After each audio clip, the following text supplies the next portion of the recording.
meeting the needs, and also the lines are getting blurred, so I stopped that. That's when I created a lifer group, my community group. So not only does that house all of my ex-challengers, but people that come to me, like I had one girl who I think maybe Herbalife, it was another shake product. She came to me, she said, I just want 22 minutes. I said, okay. I said, you're not going to go in the challenge group, you're not going to get meal plans, you're not going to get my recipe book, and you're not going to get the weekly check-in with me. But I have this group that provides you support. There's over 500 women in it. You're going to see their posts, you're going to get inspiration, you can talk about what you're doing. There's like a call to action at the top, and they can like post motivation, post on Monday, Tuesday, turn to tighten. So it gives them something, but it's not all of it. And a lot of times, they go from here to here because they miss out on what the other ex-challengers are talking about. So that's a great opportunity to help the people that just want to purchase the product. I was very against making the challenge pack of the Shakeology a mandatory thing for challenge groups, but obviously I'm doing that now. After 3 months of coaching, we changed that. But the lifer group, hands on the best thing, because it allows you to keep everything there and keep the communication up with them. The other thing I do is Teamsy. So, I don't know if you've heard of Teamsy. Yeah, you can stream. Okay, you can do stream. I import all of my customers on the first of every single month, and they go on a system. So no matter what, I'm going to be connecting with a customer from a year ago, maybe this week, because they're on my system to connect every 3 months. So I'm still making a connection with them, and most likely those customers are also in my lifer group. So there's always a funnel of communication that's planting seeds throughout the process. So are you only using Facebook and not using my challenge tracker? I'm using my challenge tracker and not the health badge. But that's it? Yeah. Because that's but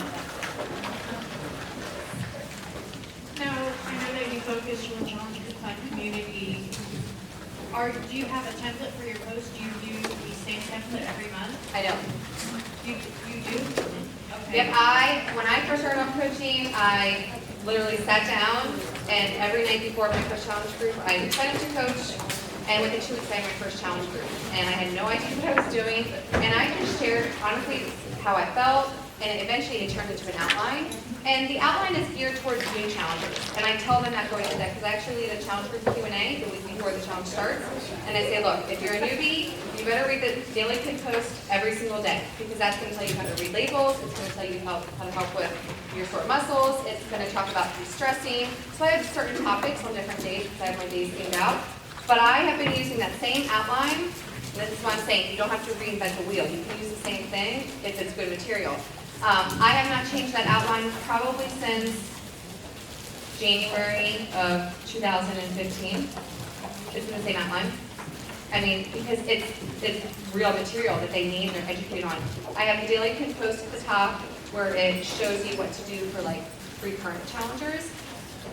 But I don't change it because it's the content they need to read, like, especially new people. If I have 20 or 30 new challengers coming in, I'm not going to change the content when they need to read it. My old challengers that come in, they know the drill. They know they might not read the post, but they're going to do the call to action at the top of the Facebook banner, and they're going to check in with that. And I'll do like different challenges. I do different themes. So like July we had, a fit fan challenge. So I did a couple different workouts. I did contests to change it up.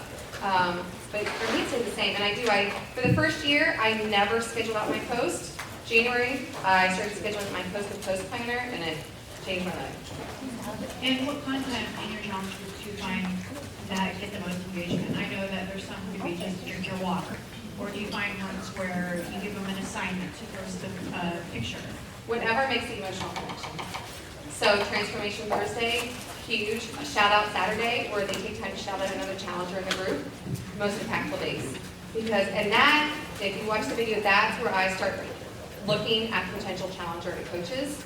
Because sometimes I'll say, I challenge you to share your transformation on the Facebook wall.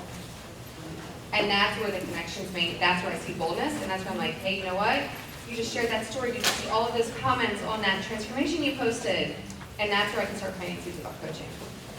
And you do any contests? Do you do prizes in your? Yeah, I'll do prizes. So like I have team shirts, so I'll do team shirts. For my Fit Family Challenge, I did Fandango gift cards so they can take their family to the movies.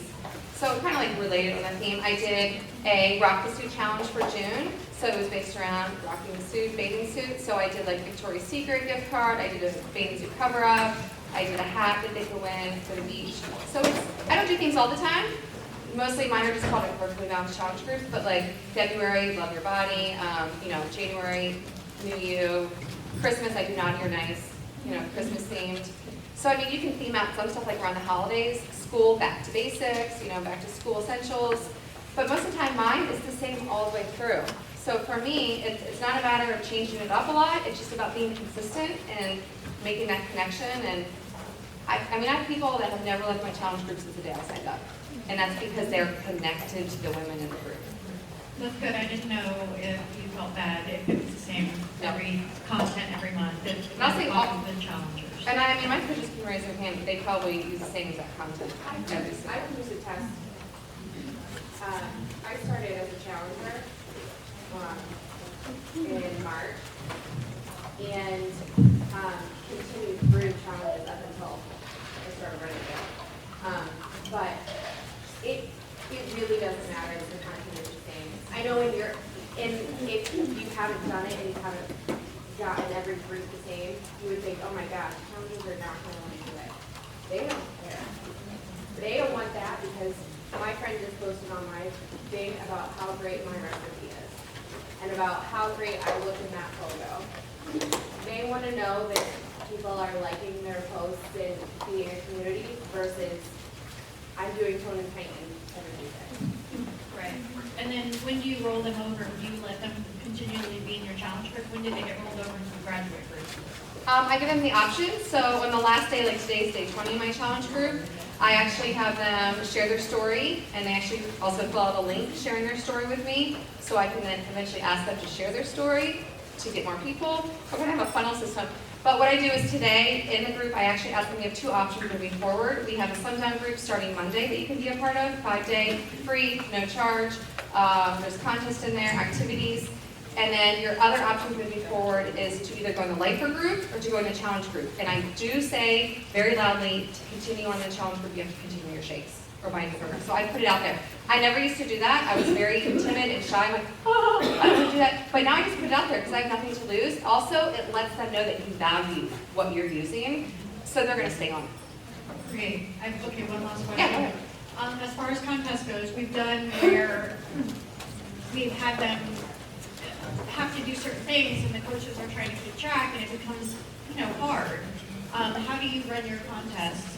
Do you have them do it on the honor system, where they give themselves points? Do you, as coaches or as their coach, say, okay, they posted a picture of their shake today, they posted on social media today? Well, I would say don't overcomplicate the contest, because if it's too complicated, you're not going to follow through with it. So mine's pretty simple. I hashtag everything, hashtag IB checks, so that's usually how I run my contest. So for example, my IB FitFam challenge, I said hashtag IB FitFam on your Facebook wall. At the end of the week, I will search the hashtag, and all of those that entered will be entered for the drawing. That's it. I don't complicate it. Also, that gets people attracted to your hashtag, and they ask you what the heck is that hashtag. So it starts questions, and then you have an opportunity to share. Thank you. You want to take? Thank you. Yeah. You're good. Yeah. Sorry, I shared you. Well, we're gonna go. Are you good? I've done your minutes. Yep. Right.